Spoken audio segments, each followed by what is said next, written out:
Hello guys, Bricklicker here and welcome back to another video. Today's video, I'm going to be looking at why did LEGO Dimensions fail? So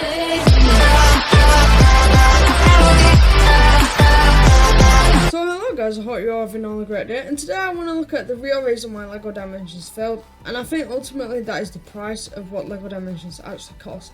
Because if we look at the basic starter pack for most consoles, the Xbox, PlayStation, the main ones, it was around £90, which is a lot because you could probably get an Xbox second hand for that price, and this is just for one game, which it was guaranteed for a lot of years ahead, but you would have to pay a lot more.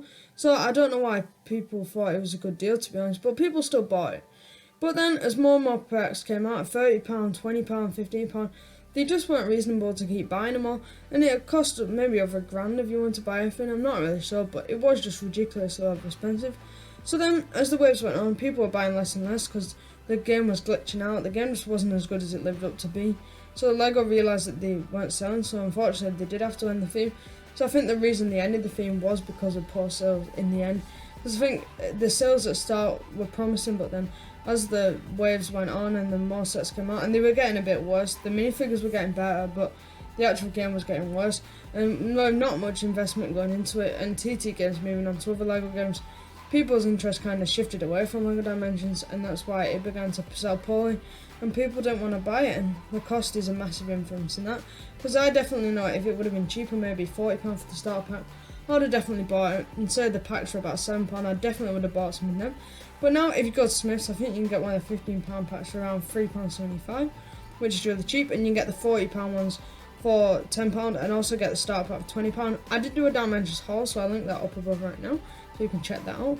But yeah, I think it is ridiculously overexpensive, and that's the reason that it failed. And I think if it was a lot cheaper, sales would have been better. Kids could have bought it with their pocket money, because there was no way that you could get kids buying this, because you'd rather get a Lego set for the £15, which you get a lot more for it, like the monster truck or the samurai mech, rather than paying £15 just for a minifigure and a build. Then you don't actually get that much out of it in the game.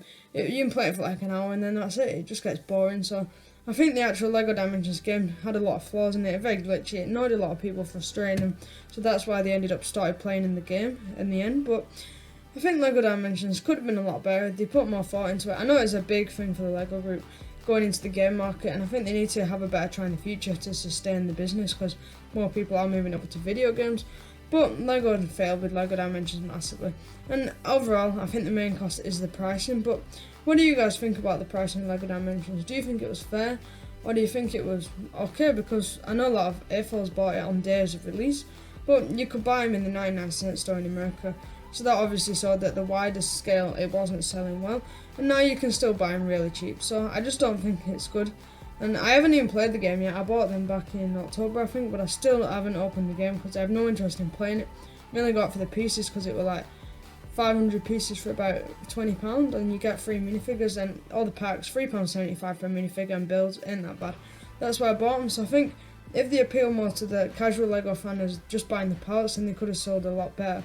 But it failed in the end, as a lot of things do. But LEGO games overall seem to be selling well, like the Ninjago one, these superhero villains, LEGO Movie 2, which is coming out in a few weeks. So I think they're selling, but if you pump a lot of money and want a lot of people to spend, the game needs something that's really good to keep them interested and want them to keep playing and not get repetitive, just like LEGO Dimensions was. But that's all for today, guys. So if you did enjoy the video, please consider subscribing and turn on notifications so you never miss a video. Please like the video and comment your thoughts on why you think LEGO Dimensions failed in the comments below. And you can watch a few videos on screen now in a minute if you did enjoy.